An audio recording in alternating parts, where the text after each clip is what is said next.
Oke, selamat datang kembali. Hari ini kita bakal kupas tuntas sesuatu yang besar, sebuah pergeseran di ekonomi global yang jujur aja semua investor wajib tahu. 6.000 ton. Sebanyak itulah emas yang sekarang dipegang sama negara-negara BRICS. Angka ini bukan cuma soal investasi biasa. Ini adalah sebuah pernyataan strategis yang sangat kuat. Nah, pertanyaannya, kenapa sih mereka borong emas?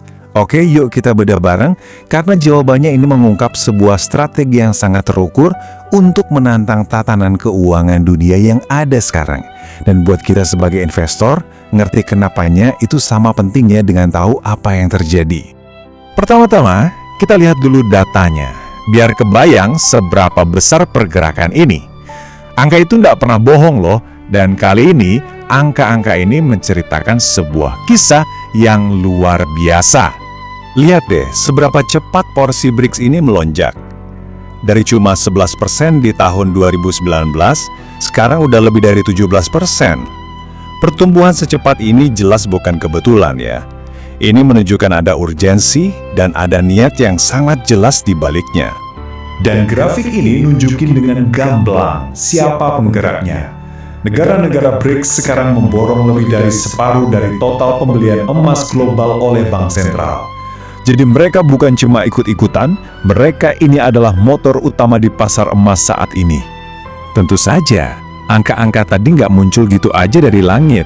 Ada pemicu geopolitik yang sangat kuat di baliknya. Sekarang, mari kita bahas motivasi utama dari demam emas ini.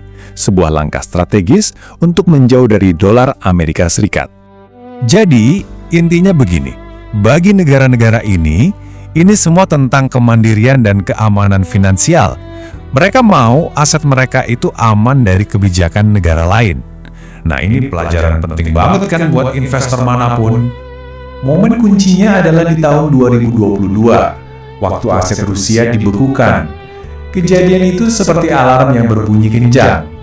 Itu menunjukkan risiko yang tadinya cuma teori, yaitu menyimpan cadangan devisa dalam bentuk dolar di luar negeri, bisa jadi kenyataan pahit.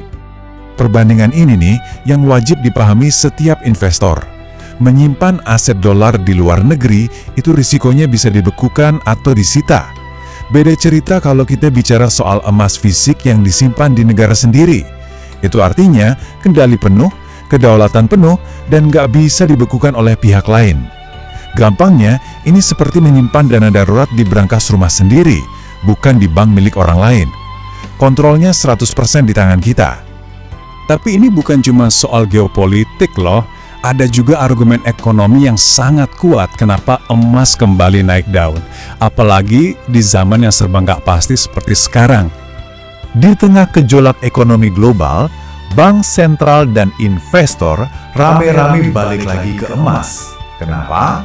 Ya karena sejarah membuktikan emas itu penyimpan nilai yang bisa diandalkan. Saat mata uang lain naik turun gak karuan, emas cenderung memberikan stabilitas. Coba lihat angka ini, 95%.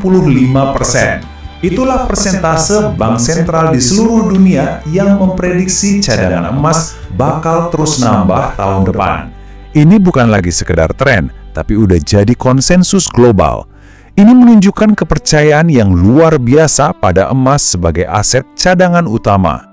Terus, apa artinya semua ini buat masa depan sistem keuangan dan yang paling penting portofolio Anda?